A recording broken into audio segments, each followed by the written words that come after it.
At Viet Duc Hospital in Vietnam, doctors had seen it all. Stabbings, overdoses, even car crash victims torn apart by steel and glass.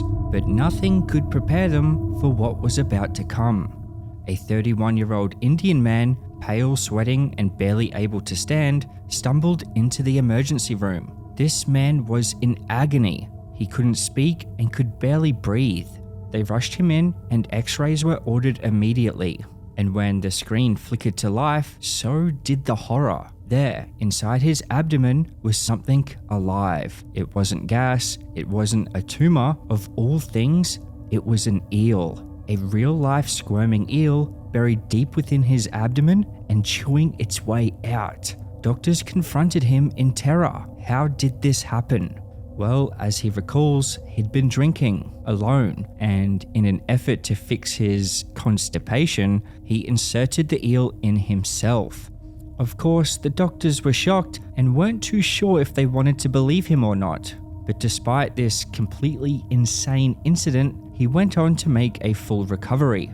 But this quickly became the talk of the town, with rumors spreading about how the eel actually got in there. Some whispered that it was done for sexual reasons. Some say he owed a debt and this was his punishment. But the most common rumor was that it was just a sick prank pulled by a group of friends on their buddy that had passed out from a hard night of drinking.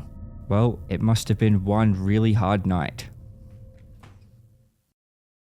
On the night of December 21st, 2013, in the quiet town of McLeod, Oklahoma, a dispute between a 35-year-old Marine Corps veteran and his 58-year-old stepfather escalated into a very serious confrontation, from which point there would be no return.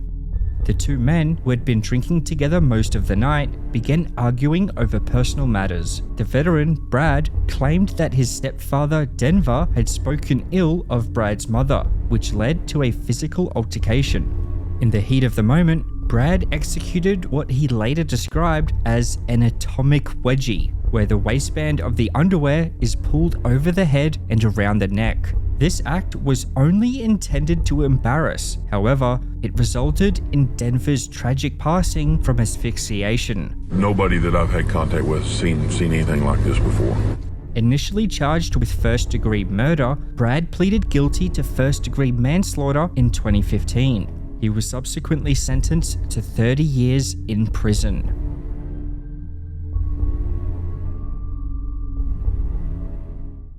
A horrific incident in Florida highlighted the devastating consequences of reckless roadside pranks. It was a routine night in 1996 when three teenagers, Kevin, Brian, and Randall, were casually driving through Hillsborough County in Florida. Nothing was out of the ordinary, just three teens spending time together, enjoying their evening without a worry in the world and their whole life ahead of them. That would all change. As they approached an intersection, they were on the side that needed to give way, but they didn't. They didn't stop. They didn't even slow down. But why? Each of them knew the road rules. Was the road not marked? Perhaps it was a simple mistake. No, the truth was much darker.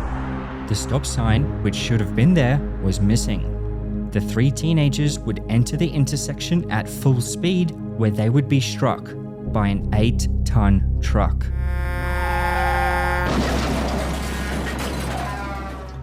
Just like that, three young teenagers, three families, destroyed in an instant. So what happened? Well, on that same night, it turns out there was another group of three teenage friends hanging about in the Sunshine State. Christopher, Nissa, and Thomas, they took the sign. They thought it was just harmless fun. And while it may have been fun for them, it turned out to be the furthest thing from harmless. All three were charged with manslaughter. Their families begged for mercy upon the judge, pleading that they didn't mean for anyone to die. But in the end, it didn't matter. The consequences were irreversible. All three were convicted and sentenced to 15 years in prison. I guess, in the end, it was 6 families destroyed. Introducing Southern California's new water park, Six Flags Hurricane Harbor, a tropical paradise for your whole family. Bring your family to Six Flags Hurricane Harbor. It'll blow you away.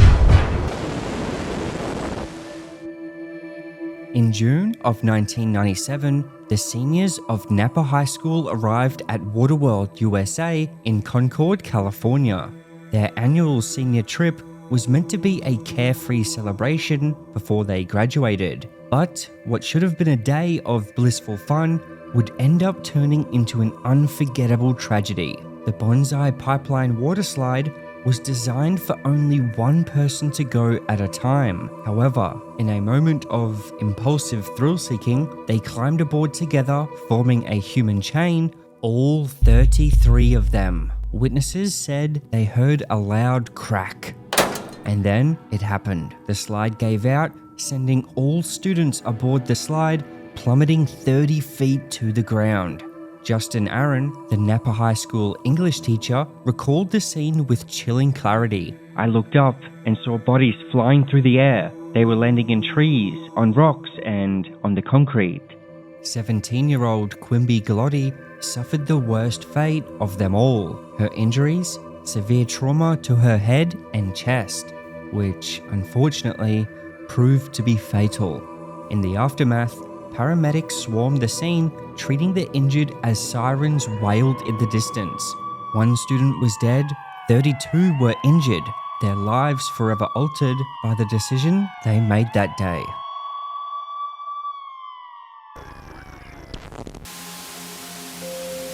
In July of 2024, a tragic incident occurred near Mumbai when 35-year-old office cleaner Gidea Devi fell from the third floor of the Globe Estate building.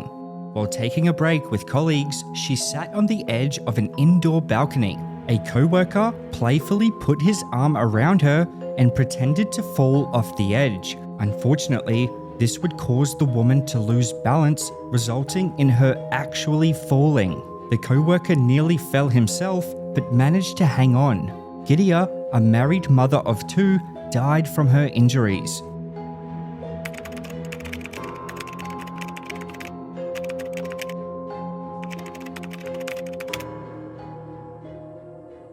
On a quiet night in Temescal Valley, California, 6 teenagers set out for a sleepover to celebrate a friend's birthday.